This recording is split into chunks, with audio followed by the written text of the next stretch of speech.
ಶಾಸ್ತ್ರದಲ್ಲಿ ಮುಂದುವರೆದ ಕಡೆಯ ಪಾಠ ಸಾಮಾಜಿಕ ಸಮಸ್ಯೆಗಳು ಅಂತಕ್ಕಂಥ ಪಾಠದ ಮೇಲೆ ಒಟ್ಟು 18 ಬಹು ಆಯ್ಕೆ ಪ್ರಶ್ನೆಗಳನ್ನು ನೋಡೋಣ. ಬಹಳ ಮೋಸ್ಟ್ ಇಂಪಾರ್ಟೆಂಟ್ ಆಗಿರ್ತಕ್ಕಂಥ ಪ್ರಶ್ನೆಗಳಿದ್ದಾವೆ. ಸೊ ಈ ಪಾಠದಿಂದ ಕೇಳತಕ್ಕಂಥ 1 ಅಂಕದ ಪ್ರಶ್ನೆ. ಸೊ ಇವೆಲ್ಲ ಮುಖ್ಯಾಂಶಗಳನ್ನು ಒಳಗೊಂಡಿದೆ. ಚಾನಲನ್ನು ಸಬ್ಸ್ಕ್ರೈಬ್ ಮಾಡದೇ ಇದ್ರೆ, ಹೊಸಬರಾಗಿದ್ದರೆ ಚಾನಲನ್ನು ಸಬ್ಸ್ಕ್ರೈಬ್ ಮಾಡಿ, ಬೆಲ್ ಐಕಾನನ್ನು ಒತ್ತಿ, ಹಾಗೂ ನೀವುಗಳು ನಮ್ಮ ಟೆಲಿಗ್ರಾಮ್ ಗ್ರೂಪ್ಗೆ ಬಂದು ಸೇರಿಕೊಳ್ಳಿ ಅಂತ ಹೇಳ್ತಾ, ಇಲ್ಲಿಯವರೆಗೆ ಅಪ್ಲೋಡ್ ಮಾಡಿರ್ತಕ್ಕಂಥ ಸಮಾಜ ವಿಜ್ಞಾನ ವಿಷಯದ ಎಲ್ಲ ಒಂದು ವಿಡಿಯೋಗಳ ಲಿಂಕನ್ನು ಈ ವಿಡಿಯೋದ ಡಿಸ್ಕ್ರಿಪ್ಷನ್ ಬಾಕ್ಸ್ನಲ್ಲಿ ಹಾಕಿದ್ದೀನಿ. ದಯಮಾಡಿ ತಾವು ನೋಡಿ. ಸೊ ನೋಡಿದ ಮೇಲೆ ವಿಡಿಯೋ ಇಷ್ಟ ಆದರೆ ಒಂದು ಲೈಕ್ ಮಾಡಿ, ನಿಮ್ಮ ಫ್ರೆಂಡ್ಸ್ ಸರ್ಕಲ್ಗಳಿಗೆ ಶೇರ್ ಮಾಡಲು ಮರೆಯದಿರಿ. ಯಾಕಂದರೆ ನಿಮ್ಮ ಲೈಕ್, ನಿಮ್ಮ ಶೇರ್ ಅದುವೇ ನಮಗೆ ಮೋಟಿವೇಶನ್ ಅಂತ ಹೇಳ್ತಾ ಶುರು ಮಾಡೋಣ. ತಡ ಮಾಡದೆ ಇವತ್ತು ಸಾಮಾಜಿಕ ಸಮಸ್ಯೆಗಳು ಅಂತಕ್ಕಂಥ ಪಾಠದ ಮೇಲೆ ಒಟ್ಟು ಒಂದು 15 ಬಹು ಆಯ್ಕೆ ಪ್ರಶ್ನೆಗಳು. ಪ್ರಶ್ನೆ 1, ಸಂವಿಧಾನದ ಈ ವಿಧಿಯಲ್ಲಿ ಮಕ್ಕಳನ್ನು ದುಡಿಮೆಗೆ ತೊಡಗಿಸುವುದು ಕಾನೂನು ಬಾಹಿರ ಎಂದು ಹೇಳಿದೆ. 17ನೇ ವಿಧಿ, 19ನೇ ವಿಧಿ, 24ನೇ ವಿಧಿ, 22ನೇ ವಿಧಿ. ಸರಿ ಉತ್ತರ ಇತ್ತು 24ನೆಯ ವಿಧಿ. ಪ್ರಶ್ನೆ 2, ಬಾಲ್ಯ ವಿವಾಹ ನಿಷೇಧ ಕಾಯ್ದೆ ಜಾರಿಗೆ ಬಂದ ವರ್ಷ ಯಾವುದು? 2006, 2016, 2008, 1992. ಸೊ ಬಾಲ್ಯ ವಿವಾಹ ನಿಷೇಧ ಕಾಯ್ದೆ ಜಾರಿಗೆ ಬಂದ ವರ್ಷ 2006. ಪ್ರಶ್ನೆ 3, ಬಾಲ ಕಾರ್ಮಿಕರ ಕಲ್ಯಾಣಕ್ಕಾಗಿ ರಾಷ್ಟ್ರೀಯ ನೀತಿ ಜಾರಿಗೊಂಡ ವರ್ಷ ಯಾವುದು? 1986, 1987, 1961, 2006. ಬಾಲ ಕಾರ್ಮಿಕರ ಕಲ್ಯಾಣಕ್ಕಾಗಿ ರಾಷ್ಟ್ರೀಯ ನೀತಿ ಜಾರಿಗೊಂಡ ವರ್ಷ 1987. ಸರಿ ಉತ್ತರ. 4, ಹೆಣ್ಣು ಭ್ರೂಣ ಹತ್ಯೆಯನ್ನು ನಿಷೇಧಿಸಿದ ಕಾಯ್ದೆ ಜಾರಿಗೆ ಬಂದ ವರ್ಷ ಯಾವುದು? 1995, 1994, 1996, 1997. ಸೊ 4ರ ಸರಿ ಉತ್ತರ 1994ರಲ್ಲಿ ಹೆಣ್ಣು ಭ್ರೂಣ ಹತ್ಯೆ ನಿಷೇಧ ಕಾಯ್ದೆ ಜಾರಿ ಬಂತು. ಪ್ರಶ್ನೆ 5, ಲೈಂಗಿಕ ಅಪರಾಧಗಳಿಂದ ಮಕ್ಕಳ ರಕ್ಷಣಾ ಕಾಯ್ದೆ ಜಾರಿಗೆ ಬಂದ ವರ್ಷ ಯಾವುದು? 2012, 2002, 2013, 2021. ಲೈಂಗಿಕ ಅಪರಾಧಗಳಿಂದ ಮಕ್ಕಳ ರಕ್ಷಣಾ ಕಾಯ್ದೆ ಜಾರಿಗೆ ಬಂದ ವರ್ಷ ಅದಿತ್ತು. ಪ್ರಶ್ನೆ ಸಂಖ್ಯೆ 5, 2012 ಸರಿಯಾದ ಉತ್ತರ.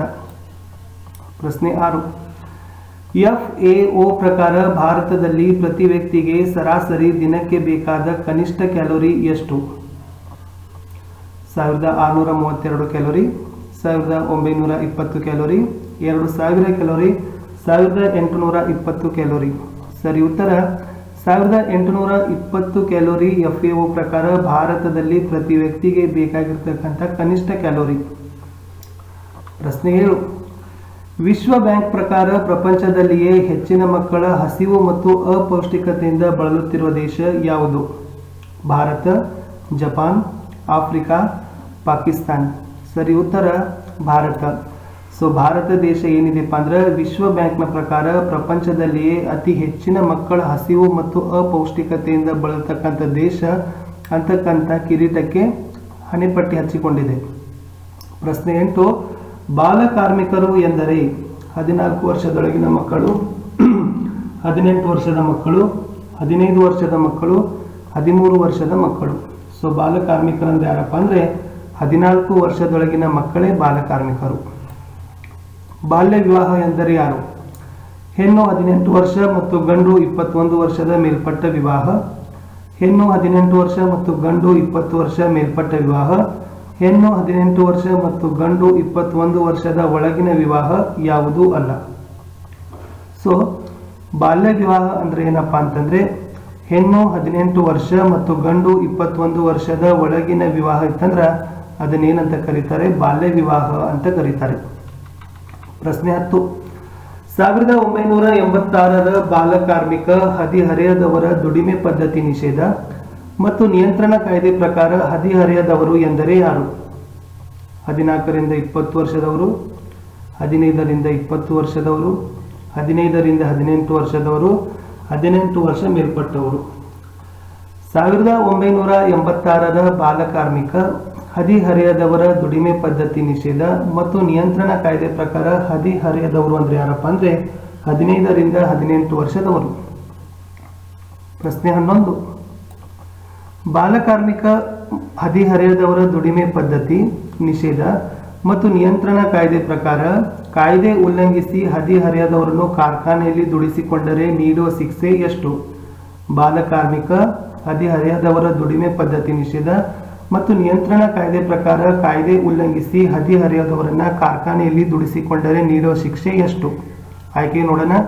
2 ವರ್ಷ 50,000 ದಂಡ, 1 ವರ್ಷ 25,000 ದಂಡ, 2 ವರ್ಷ 30,000 ದಂಡ, 1 ವರ್ಷ 10,000 ದಂಡ. ಸೊ 2 ವರ್ಷ 50,000 ದಂಡ, ಇಟ್ ಮೀನ್ಸ್ 2 ವರ್ಷ ಜೈಲು, 50,000 ದಂಡ. ಕಾಣದ ಹಸಿವು ಎಂದರೆ ಪ್ರಶ್ನೆ 12 ಇದೆ. ಹಸಿವೆಯಿಂದ ಬಳಲುವುದು, ಕಡಿಮೆ ಊಟ, ಅಪೌಷ್ಟಿಕತೆ, ಕನಿಷ್ಠ ತೂಕ. ಸೊ ಕಾಣದ ಹಸಿವು ಅಂತಂದ್ರೆ ಅಪೌಷ್ಟಿಕತೆ ಅಂತಕ್ಕಂಥದ್ದು ಸರಿಯಾದ ಉತ್ತರ. ಪ್ರಶ್ನೆ 13, 6 ರಿಂದ 18 ವರ್ಷಗಳ ಒಳಗಿನ ಮಕ್ಕಳಿಗೆ, ಬಾಲಕಿಗೆ ಮದುವೆ ಮಾಡಿದರೆ ಶಿಕ್ಷಾರ್ಹ ಅಪರಾಧ ಏಕೆಂದರೆ ಅದು? ಬಾಲ್ಯ ವಿವಾಹ, ವಯಸ್ಕ ವಿವಾಹ, ಇಚ್ಛಾ ವಿರೋಧಿ ವಿವಾಹ, ಸಮಾಜ ವಿರೋಧಿ ವಿವಾಹ. 6 ರಿಂದ 18 ವರ್ಷದ ಬಾಲಕಿಗೆ, ಒಳಗಿನ ಬಾಲಕಿಗೆ ಮದುವೆ ಮಾಡಿದರೆ ಅದನ್ನ ಬಾಲ್ಯ ವಿವಾಹ ಅಂತ ಕರೀತಾರೆ. ಪ್ರಶ್ನೆ 14, ಭಾರತ ಮಕ್ಕಳ ಹಕ್ಕುಗಳ ಒಡಂಬಡಿಕೆಗೆ ಸಹಿ ಮಾಡಿದ ವರ್ಷ ಯಾವುದು?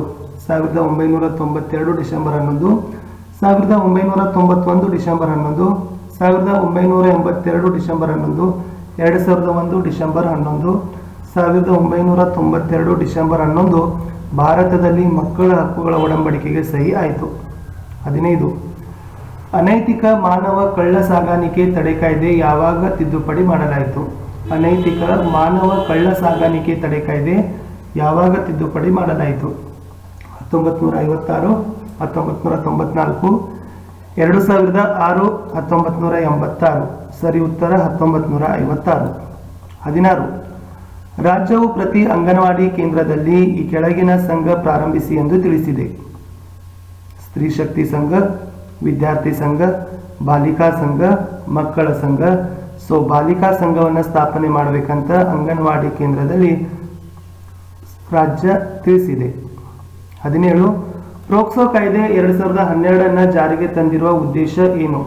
ಬಾಲಕಾರ್ಮಿಕ ಪದ್ಧತಿ ನಿರ್ಮೂಲನೆ, ಹೆಣ್ಣು ಭ್ರೂಣ ಹತ್ಯೆ ನಿಯಂತ್ರಣ, ಬಾಲ್ಯ ವಿವಾಹ ನಿರ್ಮೂಲನೆ, ಮಕ್ಕಳ ಮೇಲಿನ ಲೈಂಗಿಕ ದೌರ್ಜನ್ಯ ನಿಯಂತ್ರಣ.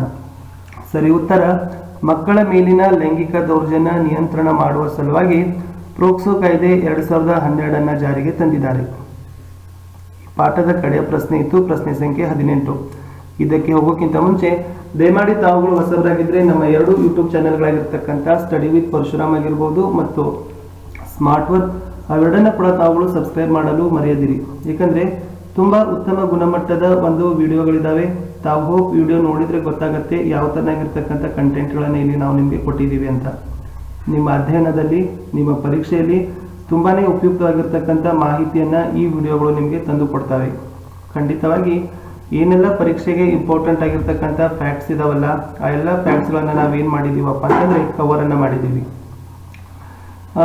ಬೆಟರ್ ಅಂದರೆ ನೀವು ಟೆಲಿಗ್ರಾಮ್ ಗ್ರೂಪ್ಗೆ ಬಂದು ಸೇರಿಕೊಳ್ಳಿ. ಯಾಕಂದ್ರೆ ಈ ಟೆಲಿಗ್ರಾಮ್ ಗ್ರೂಪಲ್ಲಿ ಬಂದು ಸೇರಿಕೊಳ್ಳೋದ್ರಿಂದ ನಾವು ಅಲ್ಲಿ ಹಾಕ್ತಕ್ಕಂಥ ಪ್ರತಿದಿನ ವಿಡಿಯೋಗಳ ಲಿಂಕ್ಗಳನ್ನು, ಯಾಕಂದರೆ ನಿಮಗೆ ಯೂಟ್ಯೂಬ್ದಿಂದ ಬರೀ ಕೇವಲ 3 ನೋಟಿಫಿಕೇಶನ್ ಬರುತ್ತೆ ಪ್ರತಿ ದಿನಕ್ಕೆ. ಆದರೆ ನಾವೇನು ಮಾಡ್ತಾ ಇರ್ತೀವಿ ಅಂತಂದರೆ ಒಂದು ದಿನಕ್ಕೆ ಸುಮಾರು 8 ರಿಂದ 10 2 ಯೂಟ್ಯೂಬ್ ಚಾನಲ್ಗಳ ಮೂಲಕ ವಿಡಿಯೋಗಳನ್ನು ಅಪ್ಲೋಡ್ ಮಾಡ್ತಾ ಇರ್ತೀವಿ. ಸೊ ಅದರ ಒಂದು ಲಾಭ ನಿಮಗೆ ಸಿಗಬೇಕಾದ್ರೆ ಸೊ ಬೆಟರ್ ಅಂದರೆ ನೀವುಗಳು ಬಂದು ಸೇರಿಕೊಳ್ಳೋದು, ಟೆಲಿಗ್ರಾಮ್ನಲ್ಲಿ ಇರೋದು ಅಂತಕ್ಕಂಥದ್ದು ಒಳ್ಳೆಯದು. ಸೊ ಇಲ್ಲಿಗೆ ರಾಜ್ಯಶಾಸ್ತ್ರದ 4 ಪಾಠಗಳು ಮುಗೀತು. ಸೊ 4 ಪಾಠಗಳಲ್ಲಿ ಕೇಳಬಹುದಾಗಿರ್ತಕ್ಕಂಥ ಅತಿ ಇಂಪಾರ್ಟೆಂಟ್ ಕ್ವಶನ್ಸ್ಗಳಲ್ಲಿ ನಾವು ನಿಮ್ಗೆ ಏನು ಮಾಡಿದ್ದೀವಿ, ಕವರನ್ನು ಮಾಡಿದ್ದೀವಿ. ಇವತ್ತು ಮತ್ತು ನಾಳೆ 2 ದಿನದಲ್ಲಿನೂ ಕೂಡ ನಾವು ಏನು ಮಾಡ್ತೀವಪ್ಪ ಅಂದರೆ ಸೋಷಿಯಲ್ ಸೈನ್ಸಲ್ಲಿ ಎಲ್ಲ ಪಾಠಗಳ ಒಂದು ಮಲ್ಟಿಪಲ್ ಚಾಯ್ಸ್ ಕ್ವಶನ್ಸ್ ವಿಡಿಯೋಸ್ಗಳನ್ನು ನಿಮಗಾಗಿ ಹಾಕ್ತಾನೆ ಇರ್ತೀವಿ. ಸೊ ಓವರಾಲ್ ಸಿಲೆಬಸ್ಸನ್ನು ಮುಗಿಸ್ತೀವಿ. ಪ್ರಶ್ನೆ 18 ಕಡೆಯಲ್ಲಿ ಹೀಗಿತ್ತು: ಸಹಾಯವಾಣಿ ಸಂಖ್ಯೆ 1098ಕ್ಕೆ ಕರೆ ಮಾಡಿ ಈ ಕೆಳಗಿನ ಪ್ರಕರಣದ ಕುರಿತು ದೂರನ್ನು ನೀಡಬಹುದು. ಸರ್ಕಾರಿ ಕಚೇರಿಗಳಲ್ಲಿ ಭ್ರಷ್ಟಾಚಾರ, ಮಹಿಳೆ ಮೇಲಿನ ಲೈಂಗಿಕ ದೌರ್ಜನ್ಯ, ಮಕ್ಕಳ ಮೇಲೆ ನಡೆಯುವ ದೌರ್ಜನ್ಯ, ಅಸ್ಪೃಶ್ಯತಾ ಆಚರಣೆ ಕ್ರಮಗಳು. ಸೊ ಮಕ್ಕಳ ಮೇಲೆ ನಡೀತಕ್ಕಂಥ ದೌರ್ಜನ್ಯಕ್ಕಾಗಿ ನಾವೇನು ಮಾಡ್ಬೋದಪ್ಪ ಅಂದರೆ ಕರೆ 1098ಕ್ಕೆ ಕರೆಗಳನ್ನು ಕೊಡ್ಬೋದು. ಸೊ ಇದಿತ್ತು ಸಾಮಾಜಿಕ ಸಮಸ್ಯೆಗಳು ಅಂತಕ್ಕಂಥ ಪಾಠದ ಮೇಲೆ ಇರತಕ್ಕಂಥ 18 ಬಹು ಆಯ್ಕೆ ಪ್ರಶ್ನೆಗಳು. ಹೋಪ್ ವಿಡಿಯೋ ಇಷ್ಟ ಆದರೆ ಒಂದು ಲೈಕ್ ಮಾಡಿ, ನಿಮ್ಮ ಫ್ರೆಂಡ್ ಸರ್ಕಲ್ಗೆ ಶೇರ್ ಮಾಡಿ. ಮತ್ತೆ ಸಿಗುವ ಮುಂದಿನ ಭಾಗದಲ್ಲಿ.